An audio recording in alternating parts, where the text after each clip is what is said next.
Jadi urusan rezeki itu kada bertambah dengan banyaknya usaha, urusan rezeki kada berkurang dengan diam di rumah, sebab sudah ditakdirkan oleh Allah, dibagi jatah oleh Allah, cara penyampaiannya kepada kita diatur sedemikian rupa oleh Allah Subhanahu wa taala. Percaya bahwa rezeki sudah ditakdirkan Allah, sudah dibagi Allah. Mesti percaya. Kita ini punya rezeki selama hidup dalam dunia sudah ditakdir Allah. Dan sudah dibagi. Kada bakal kalahin rezeki kita. Rezeki orang lain kada bakal ke kita. Percaya itu. Kalau Allah menjatahkan kita di alamul zarrah, alamul arwah, Allah jatahkan rezeki kita selama hidup dapat 10 miliar. Umur 60 tahun mati. Nah, diberi Allah rezeki 10 miliar. Itu 10 miliar pasti datang kepada kita. Kada akan kurang, kada akan lebih. Nah, kada akan bertambah dengan tamak, kada akan berkurang dengan qanaah. Rezeki yang 10 miliar itu, kalau kita dijatahkan Tuhan rezeki 10 miliar. Nah, kayak apa Tuhan cara mendatangkan 10 miliar itu kepada kita? Tuhan yang mengaturkan caranya. Tuhan yang mengaturkan caranya. Dibukakan Tuhan hati kita untuk berkebun. Nah, berkebun kita. Berkebun dapat hari ini dapat 1 juta. Nah, 10 miliar kurang 1 juta sudah dari jatah kita. Dibukakan pulang hati oleh Tuhan kita untuk beternak, maka beternaklah kita. Dari peternakan 3 bulan dapat 1 juta. Nah, 10 miliar kurang 1 juta, kurang 2 juta. Bila habis 10 miliar mati. Mau kada mau. Nah, itu sudah dibagi oleh Allah. Kada akan bertambah dengan mati-matian bercari, kada akan menambah mengurangi orang diam di rumahnya. Nya diam di rumah kada sing keluaran, kada berkurang. Tetap akan sampai kepadanya 10 miliar kalau itu sudah digariskan oleh Allah Subhanahu wa taala. Cara penyampaiannya Allah yang akan mengaturnya sedemikian rupa. Mau kada berdagang ya kayak apa nak dapat duit. Nah, itu urusan Allah. Allah kita membuka hati kita demi Tuhan berdagang. Nah, berdaganglah kita. Dagang dapatlah untung kita, itulah rezeki kita. Jadi jangan risau. Urusan rezeki jangan risau. Masing-masing orang sudah dijatah oleh Allah dan pasti sampai kepada kita. Dengan cara sampainya diatur oleh Allah Subhanahu wa ta'ala. Para muhibbin rahimakumullah, al-ismul khamis wal ishrun was-sadis wal ishrun min asma'illah al-husna al-mu'izzul mudhil. Yang ke-25 dan ke-26 dari asma'ul husna ialah al-mu'izz al-mudhil. Al-mu'izzu al-mudhil. Imam Al-Ghazali rahimahullah menjelaskan tentang makna dari 2 nama ini. Al-mu'izzu al-mudhillu huwa alladhi yu'til mulka man yasha wa yaslubuhu mimman yasha yu'izzu man yasha wa yudhillu man yasha. Dialah yang memberikan kerajaan atas orang-orang yang dia kehendaki, dan dia pula yang mencabut kerajaan itu atas orang-orang yang dia kehendaki. Dia memuliakan orang yang dia kehendaki dan dia yang menghinakan orang yang dia kehendaki. Nah, itulah al-mu'izzu al-muzillu, yang memberikan kerajaan kepada seseorang, maka dia muliakan orang itu. Dia mencabut kerajaan, maka dia hinakan orang itu. Para muhibbin rahimakumullah. Dimaksud dengan kerajaan itu bukan kerajaan yang sifatnya seperti kerajaan duniawi, seperti raja-raja yang kita kenal. Yang dimaksud dengan kerajaan itu kerajaan yang lebih dari itu. Kerajaan itu orang yang diberi Allah dinamakan raja. Dimaksud raja di sini bukan hanya sekedar raja dunia, tetapi disebut dengan kerajaan di sini raja dunia dan akhirat. Nah, orang yang Allah muliakan itu orang yang diberi Allah kerajaan dunia dan akhirat. Orang yang Allah hinakan itu orang yang dicabut kerajaan dunia dan akhirat. Jadi pengertian raja itu bukan hanya sekedar raja di dunia, tapi kedua-duanya raja dunia dan akhirat. Para muhibbin rahimakumullah. Al-malikul hakiki man rafa'ahu Allahul hijab an qalbihi fasyahadallahu ta'ala wa razaqahul qana'ah hatta istaghna biha an khalqihi wa qawwahu ala qahri sifati nafsihi walladzi atahul mulka wa a'azzahu fid dunya wal akhirah.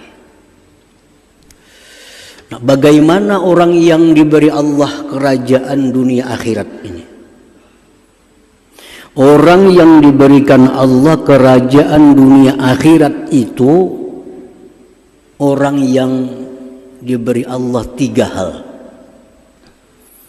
Apabila 3 hal ini diberikan Allah kepada hambanya, maka hamba ini menjadi raja dunia akhirat dan dimuliakan Allah dunia dan akhirat. 1,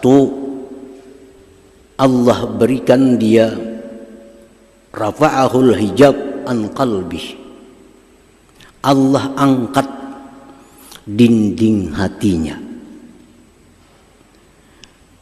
sehingga dia hatinya itu bisa menyaksikan perbuatan Allah Subhanahu wa ta'ala pada tiap-tiap sesuatu. Nah, itu pertama. Allah angkat dinding hatinya sehingga hatinya bisa melihat Allah, bisa melihat perbuatan Allah pada segala sesuatu.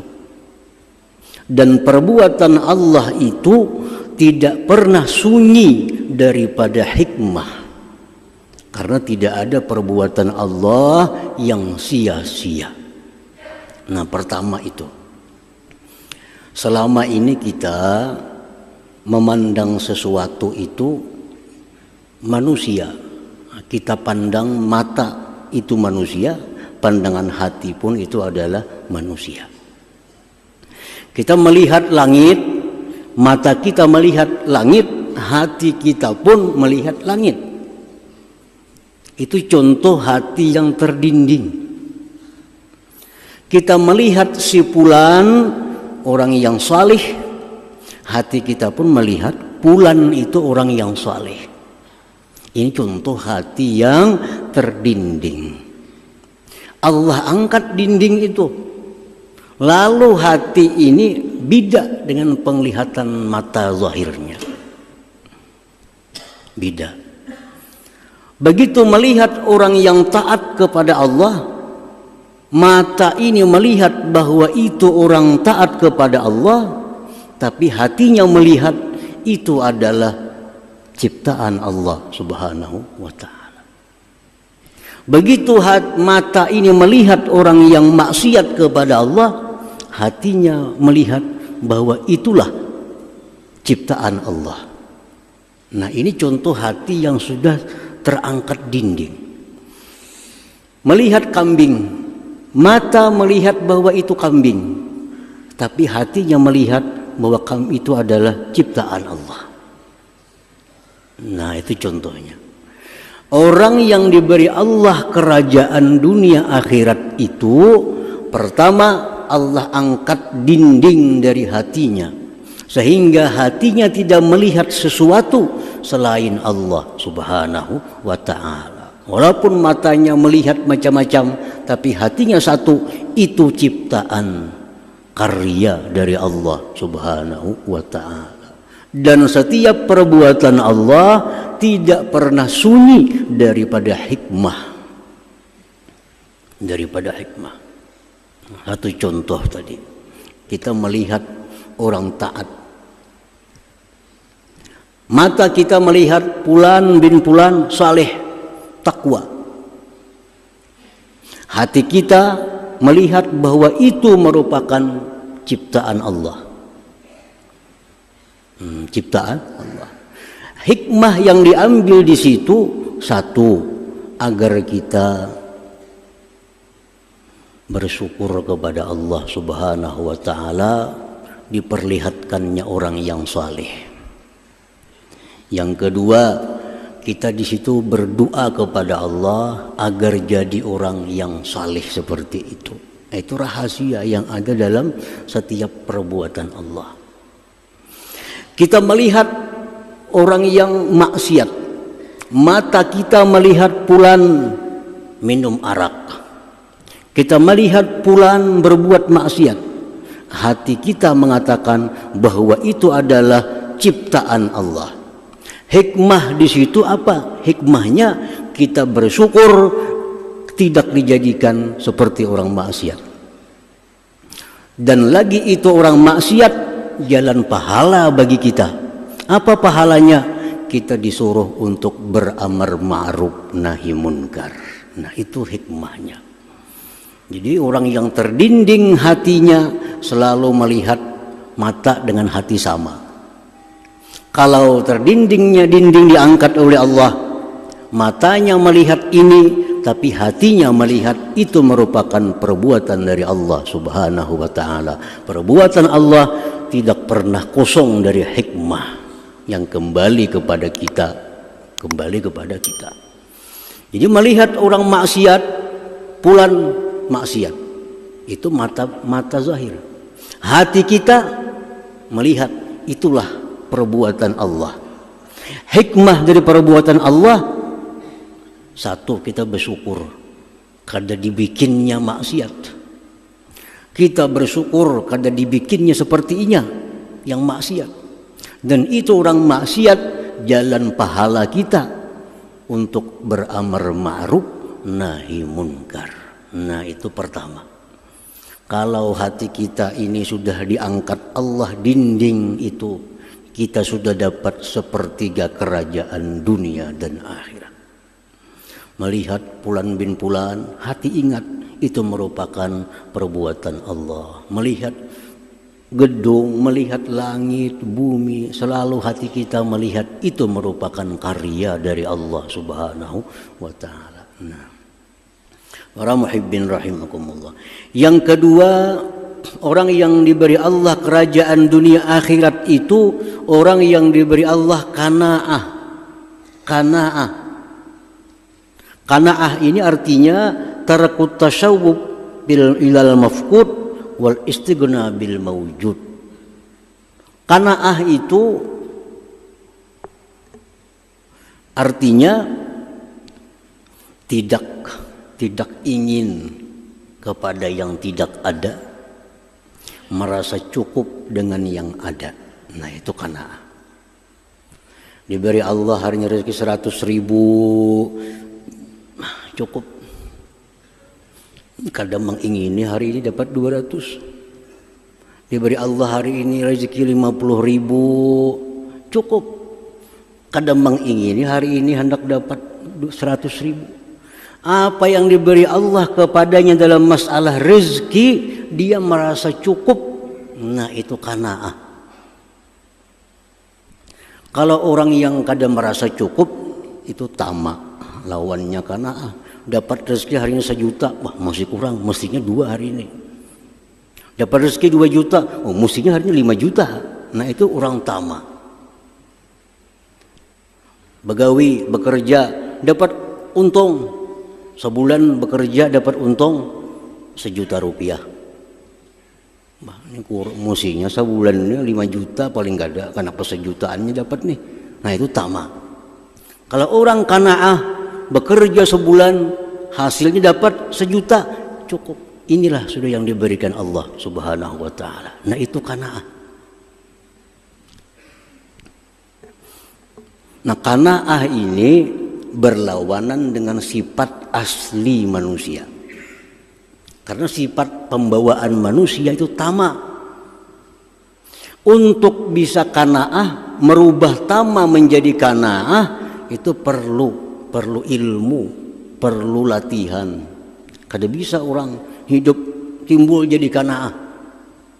Mesti tamak. Tamak pembawaan lahir manusia.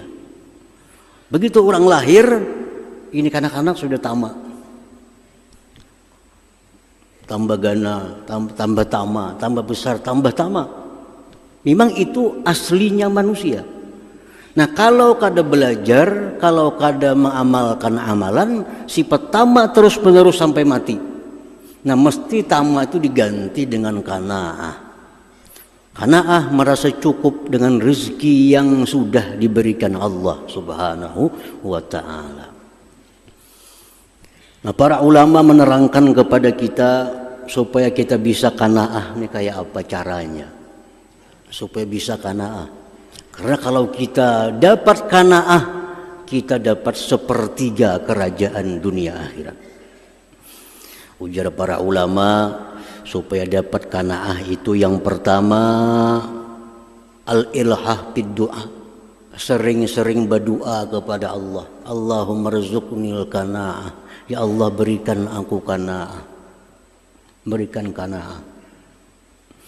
Orang hidup kaya miskin itu tergantung hati. Tergantung hati. Banyak orang kaya hati miskin. Banyak orang miskin hati kaya. Nah, orang yang miskin tapi hati kaya, itulah qanaah. Merasa cukup dengan apa yang diberi Allah, rumah demikian cukup. Apapun rezeki dia merasa cukup diberi Allah. Nah, berdoa lawan Tuhan. Ya Allah, berikanlah hamba sifat qanaah, berikanlah hamba sifat qanaah. Rancak-rancak seringkali berdoa dengan qanaah itu.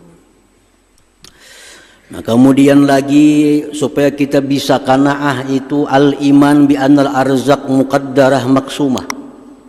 Percaya bahwa rezeki sudah ditakdirkan Allah, sudah dibagi Allah. Mesti percaya.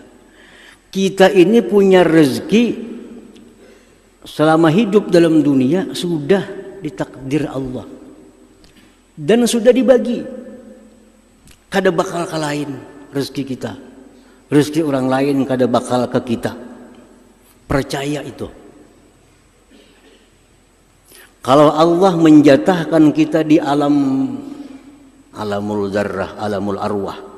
Allah jatahkan rezeki kita selama hidup dapat 10 miliar. Umur 60 tahun mati. Nah, diberi Allah rezeki 10 miliar. Itu 10 miliar pasti datang kepada kita. Kada akan kurang, kada akan lebih. Nah, kada akan bertambah dengan tamak, kada akan berkurang dengan qanaah. Rezeki yang 10 miliar itu, kalau kita dijatahkan Tuhan rezeki 10 miliar. Nah, kayak apa Tuhan cara mendatangkan 10 miliar itu kepada kita? Tuhan yang mengaturkan caranya. Tuhan yang mengaturkan caranya. Dibukakan Tuhan hati kita untuk berkebun. Nah, berkebun kita. Berkebun dapat hari ini dapat 1 juta. Nah, 10 miliar kurang 1 juta sudah. Dari jatah kita. Dibukakan pulang hati oleh Tuhan kita untuk beternak. Maka beternaklah kita. Dari peternakan 3 bulan dapat 1 juta. Nah, 10 miliar kurang 1 juta, kurang 2 juta. Bila habis 10 miliar mati. Mau kada mau. Nah, itu sudah dibagi oleh Allah. Kada akan bertambah dengan mati-matian bercari, kada akan menambah mengurangi orang diam di rumahnya. Nya diam di rumah kada sing kaluaran, kada berkurang. Tetap akan sampai kepadanya 10 miliar kalau itu sudah digariskan oleh Allah Subhanahu wa taala. Cara penyampaiannya Allah yang akan mengaturnya sedemikian rupa. Nah, mau kada berdagang ya kayak apa nak dapat duit. Nah, itu urusan Allah. Allah kena membuka hati kita demi Tuhan berdagang. Nah, berdaganglah kita. Dagang dapatlah untung kita, itulah rezeki kita. Jadi jangan risau. Urusan rezeki jangan risau. Masing-masing orang sudah dijatah oleh Allah dan pasti sampai kepada kita. Dengan cara sampainya diatur oleh Allah Subhanahu wa ta'ala. Ada orang diberi Tuhan rezeki 10 miliar. Umur 60 tahun. Umur sudah 50 tahun. Kada pernah berduit 1 miliar lagi. Tapi pada ilmu Allah, orang ini dapat 10 miliar kada mati bila kada dapat 10 miliar. Umur 60 tahun diberi Tuhan. 50 tahun dah umur belum 1 miliar lagi bisa duit. Umur 55 tahun belum 1 miliar lagi bisa duit. Nah, begitu orang ini sampai parak 60 tahun dapat mendulang berlian, dijual 9 miliar sekian. Habis dapat berlian, mati orangnya. Habis duitnya. Ada orang yang dipol Allah waktu muda dari jatahnya. Umur 60 tahun diberi jatah 10 miliar. Lagi masih muda beri Tuhan 1 miliar. Umur 30 1 miliar. Umur 40 1 miliar. Habis duitnya. Umur 50 minta-minta kada sing duitan lagi. Jadi urusan rezeki itu kada bertambah dengan banyaknya usaha. Urusan rezeki kada berkurang dengan diam di rumah. Sebab sudah ditakdirkan oleh Allah, dibagi jatah oleh Allah. Cara penyampaiannya kepada kita diatur sedemikian rupa oleh Allah Subhanahu wa ta'ala. Nah, itu qanaah. Yakin itu. Yang ketiga, caranya qanaah itu supaya kita bisa an-nazar ila man huwa aqallu minhu fir rizq, memandang orang yang di bawah kita. Kita penghasilan berapa? 100.000 sehari. Supaya rasa puas 100.000 ini, lihati tetangga 50 lagi sehari dapat. Asa puas 100.000. Lihati sebelah kiri kan berapa hasil sehari? 30.000. Wah, banyak 100.000. Jadi pandangi orang-orang yang rezekinya di bawah dari kita. Pandangi itu.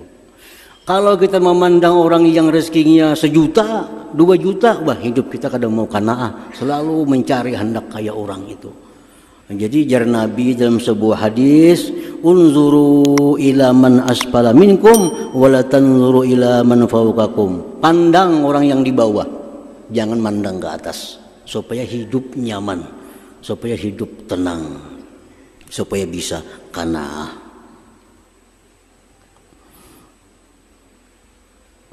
Nah, itu cara supaya dapat qanaah.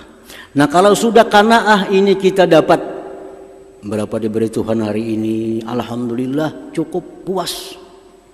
Diberi Tuhan isok sekian, cukup puas. Nah, apa faidahnya orang yang bersifat qanaah ini? Satu faidahnya, nailu mahabbatillah, dia dapat tital kekasih Allah. Nah, kasih Allah. Yang kedua, orang yang bersifat amanah ini tanda sempurna iman. Tanda sempurna. Ini orang sempurna iman. Imannya sudah yakin rezeki kada bertambah dengan tamak, rezeki kada berkurang dengan qanaah. Yang ketiga, Orang qanaah itu ya'isu hayatan thayyibah, hidupnya senang. Orang qanaah hidupnya senang. Kada susah. Kenapa? Karena dia merasa puas dengan yang sudah diberikan Allah Subhanahu wa taala. Selanjutnya lagi orang yang qanaah itu tajribul mahabbah bainan nas, dia menarik simpati orang. Orang bersifat qanaah ini disukai orang, disukai manusia. Kawan-kawan suka kalau kita bisa kawan nang qanaah ini. Coba kalau kawan kita ini tamak, kita yang susah. Nah kalau kawan kita qanaah, semua orang suka orang qanaah. Sebab apa? Karena ia merasa cukup dengan apa yang diberi Allah Subhanahu wa taala. Dan lagi orang yang qanaah itu terhindar daripada dengki kepada orang lain. Maulah dengki orang qanaah. Seorang dapat 100.000, alhamdulillah 100.000. Sebelah dapat 1 juta, kan ada apa-apa. Aku sudah cukup 100.000. Coba kalau orang tamak, dapat 100.000, sebelah orang dapat 1 juta, wah sakit hati. Berusaha berhimat kayak apa cara supaya dapat 1 juta. Dapat 1 juta, orang dapat 2 juta, sakit hati pulang. Sampai mati sakit hati aja. Ini orang yang dalam dirinya ada sifat dengki. Kenapa dengki? Karena tamak, kada mau qanaah. Coba qanaah, kada akan ada dengki itu. Nah, para muhibbin rahimakumullah. Yang ketiga, Allah kuatkan dia untuk mengalahkan sifat-sifat yang ada pada dirinya. Nah, 3 hal. 1, diangkat Allah dinding hatinya. Yang kedua, diberi Allah qanaah. Yang ketiga, Allah kuasakan mengalahkan nafsunya, sifat dirinya. Maka orang ini orang yang dianggap oleh Allah raja dunia dan akhirat. Sudah raja di dunia dan raja di akhirat. Orang yang kawa bisa mengalahkan sifat dirinya itu, contoh sifat diri ini pertama jahil. Kada ada manusia lahir alim tuh, kada ada. Lahir jahil bawaan dalam parut jahil. Nah, orang yang diperkuat Allah mengalahkan jahil ini, dia menuntut ilmu. Nah, aku kada tahu ini menuntut ilmu sampai dia bisa menghilangkan jahil dalam dirinya. Itu pembawaan diri. Yang kedua, sifat diri ini al-bukhlu, kikir. Kekanakan tuh papainannya dijapa aja sariknya. Kekanakan tukarakan memuturan, tukarakan menikah, isinya. Hanya dijapa ada sariknya. Memang itu sifat asli manusia, kikir. Kadang-kadang manusia hidup langsung jadi pemurah, pasti kikir. Nah, untuk mengalahkan kikir ini supaya jadi pemurah itu perlu ilmu, perlu latihan. Nah, jadi yang asalnya jahil jadi berilmu, yang asalnya kikir jadi pemurah, yang asalnya sombong jadi tawadhu, yang asalnya dendam jadi pemaaf. Nah, orang yang bisa mengalahkan dirinya itu berarti dia sudah dapat lagi 1/3 kerajaan dalam dirinya. Nah, jadi kalau kita ini sudah bisa macam itu, kita jadi raja. Siapa nama akan raja? Allah Subhanahu wa taala. Kalau Allah mengatakan bahwa kita raja, kita mulia dunia akhirat. Nah, Allah berikan kerajaan kepada hamba yang Dia kehendaki, tapi bisa Allah cabut kerajaan itu bagi orang-orang yang Dia kehendaki. Nah, para muhibbin rahimakumullah. Jadi selama ini kita melihat sesuatu, zahir batin kita sama, karena hati terdinding. Jadi hati menuruti mata. Mata melihat itu kambing, hati pun kambing. Nah, mata melihat sapi, hati pun umpat sapi. Karena hati kita buta, terdinding. Kalau dinding sudah disingkap oleh Allah, mata zahir melihat kambing, hati melihat itu merupakan bikinan Allah Subhanahu wa taala. Hati mata zahir melihat itu bulan purnama, hati kita karena sudah tak angkat dinding, itu ciptaan Allah Subhanahu wa taala. Melihat orang yang taat, melihat orang yang maksiat, hatinya selalu melihat bahwa itulah yang dibuat oleh Allah Subhanahu wa taala. Nah, itu pertama, qanaah tadi. Ketiga, bisa mengalahkan sifat-sifat dirinya. Orang yang 3 sifat ini raja dah. Raja. Orang yang dimuliakan Allah Subhanahu wa taala. Wa man tami'a wa jahila wa hujiba qalbuhu 'anillah faqad azallahu Allah. Orang yang bersifat tamak, orang yang bersifat jahil, orang yang terdinding hatinya, inilah contoh orang yang dihinakan oleh Allah Subhanahu wa taala. Ini orang yang dihinakan Allah. Dia tamak. Dia banyak kada tahu hukum Allah dan terdinding hatinya daripada menyaksikan Allah. Ini contoh orang yang dihinakan oleh Allah Subhanahu wa taala. Nah, al-mu'min bismillahil mu'izzi wal muzil, orang yang beriman dengan nama Allah yang memuliakan dan menghinakan. Kita percaya bahwa Allah jualah yang bisa memuliakan orang, yang bisa menghinakan orang, kita beriman. Nah, kalau kita beriman kepada itu, ayyu'izza man a'azzahullah, bahwa dia mesti memuliakan orang yang dimuliakan Allah Subhanahu wa taala. Memuliakan orang yang dimuliakan Allah sama memuliakan Allah Subhanahu wa taala. Memuliakan orang yang dicintai Allah sama dengan memuliakan Allah Subhanahu wa taala. Nah, kalau kita beriman kepada Al-Mu'izz, kita mesti memuliakan orang-orang yang dimuliakan Allah. Siapa yang dimuliakan Allah? Orang yang diberinya kerajaan tadi. Orang yang diberinya kerajaan tadi. Yang kedua, orang yang beriman kepada nama Allah Al-Mu'izzul Muzil, ayyakuna sababan li'izzi ghairih,